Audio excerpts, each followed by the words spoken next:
Positive reinforcement refers to the introduction of a desirable or pleasant stimulus after a behavior. Positive reinforcement is most effective when the person or animal you're training is not given to bad behavior and is eager to please.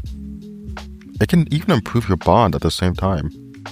Although the other types of training are effective in the right context, there are unique benefits to positive reinforcement. Negative reinforcement and positive or negative punishment are the other types of training, by the way. In order of effectiveness, reinforcement can be natural, social, token, or tangible. Natural means it occurs as a direct result of the behavior. Social is approval from others.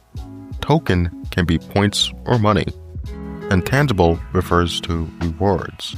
Regarding natural reinforcement, that concept connects to how consistency is more dependable than relying on inspiration. Also note that positive reinforcement is easier and can be more effective in the long term. For maximum effectiveness, aim for at least 3 times more praise than discipline or corrective statements, with a ratio of 5:1 being ideal. Reinforcers are ideally consistent, immediate, in response to improvement but not perfection, pity, or a lack of motivation, paired with social reinforcement, and sincere. Once the reinforcer starts to lose effectiveness, consider replacing it, but avoid anything that's meant to be consumed since it's easy to lose interest in those rewards. Besides that, consider using intermittent reinforcement as soon as possible, meaning it's randomized whether or not you'll get a reward, and thus the activity isn't simply a way to receive the incentive.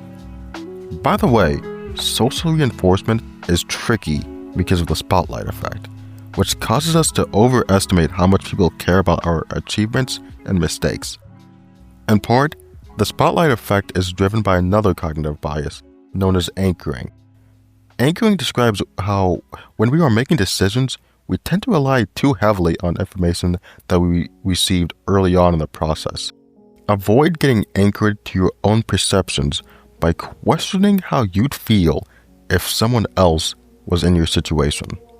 Also note that overall, rewards can backfire because of the over-justification effect. It can cause us to abandon activities that we find intrinsically valuable once we are presented with a prize or money for doing the activity. Instead of the rewards adding value to the activity, they take away from it. This means that incentives are best for boring tasks, especially if they don't benefit us. Plus, rewards tied to the quality of performance have a better impact. In fact, rewards of unknown sizes are even more encouraging. However, the motivating uncertainty effect only occurs when we focus on the journey towards the reward and not when we focus on actually winning the reward.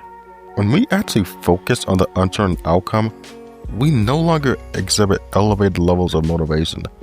So then the ambiguity effect may occur, in which we move away from options that seem uncertain. Remember to not just focus on what could go wrong, but also on what could go right.